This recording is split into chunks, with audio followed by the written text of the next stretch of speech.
আমি আরেকটু বলিনি, অ্যাডভোকেট না, আপু হচ্ছে পার্সন হিসাবে খুবই ভালো। আর প্রত্যেকটা ক্লায়েন্ট বা মামলা যখন যায় মানে এটা নিজের মতো করে উনি এটাকে রিভিশন আর উনি আগে প্রথমে শুনে যে কি মামলা, আমি দেখছি আপুর এটা আপু যে কাজটা করবে আগে সেই আমি কয়েকদিন ছিলাম তো 2 দিন গেছি আপুর এখানে, তো 2 দিন আমি বসে বসে দেখছি না ক্লায়েন্টদের কীভাবে উনি ট্রিট করে।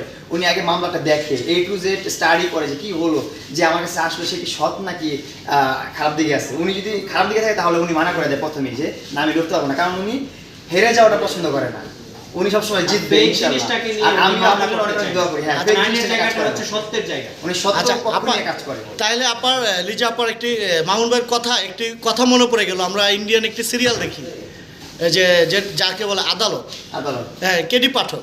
আচ্ছা, কেডি পাঠকের নামটা কি এটা একটু ভেঙে দিবেন আজকে আপনি, মানে এটার অর্থটা কি? আচ্ছা, কেডি পাঠক নিয়ে আমি এখন কথা বলবো না, যেহেতু ওটা একটা কাল্পনিক, ওটা একটা নাটক, ড্রামা করে দেখা হয়। আসলে আমি আমার দৃষ্টিভঙ্গি থেকে আমি আইনাঙ্গনের ব্যাপারে কিছু বলতে চাই। সেটা হচ্ছে আমি এই আইন প্রফেশনে এসেছি আমার বাবার ইচ্ছে।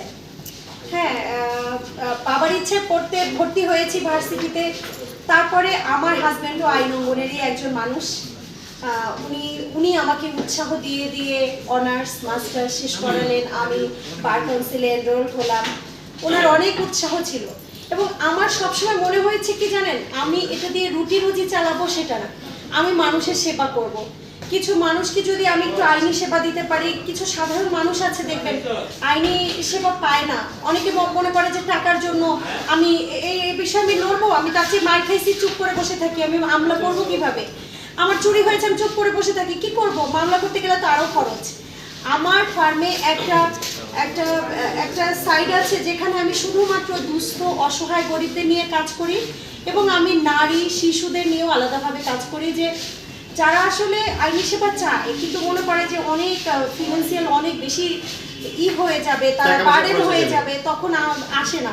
তখন আমি আপনাদের মাধ্যমে বলতে চাই তারা যেন আমার কাছে আসে, আমি তাদের আইনি সেবা দেবো একদম বিনামূল্যে। তার অবশ্যই হ্যাঁ, এখন একজন সেই লেভেলের মানুষকে তো দেওয়া সম্ভব না, ওনারা কিছুটা ফিস আমাদেরকে দিলে আমরা সেই ফিসটাকেই কিন্তু এইভাবে অন্য জনগণের জন্য কাজ করতে পারি। আপনারা আমাকে চিনে থাকবেন, আমি কিন্তু চাঞ্চল্যকর র্যাঙ্কস মামলায় আমি কিন্তু আইনজীবী, আমি বাদী এবং আইনজীবী। র্যাঙ্কস মামলা কিন্তু আমার পক্ষেই এসেছে এবং প্রমাণ করতে পেরেছি হ্যাঁ র্যাঙ্কস যে তাদের প্রোডাক্ট নিয়ে দুর্নীতি করেছে এটা কিন্তু প্রমাণিত হয়েছে। পরবর্তীতে যখন দেখলাম তারা আমার সাথে আপোষ করেছে, তারা মুচলেখা দিয়েছে, তারা বলেছে যে পরবর্তীতে তারা ভালোভাবে প্রোডাক্ট মেড করবে এবং অ্যাসেম্বল কোথায় কি সব প্রোডাক্টের গায়ে। এসি নিয়ে আমার একটা সমস্যা হয়েছিল, তারা মালয়েশিয়ান প্রোডাক্ট বলে আমাকে এসি বিক্রি করেছিল, আসলে ওগুলো মেড ইন ওয়ালটন।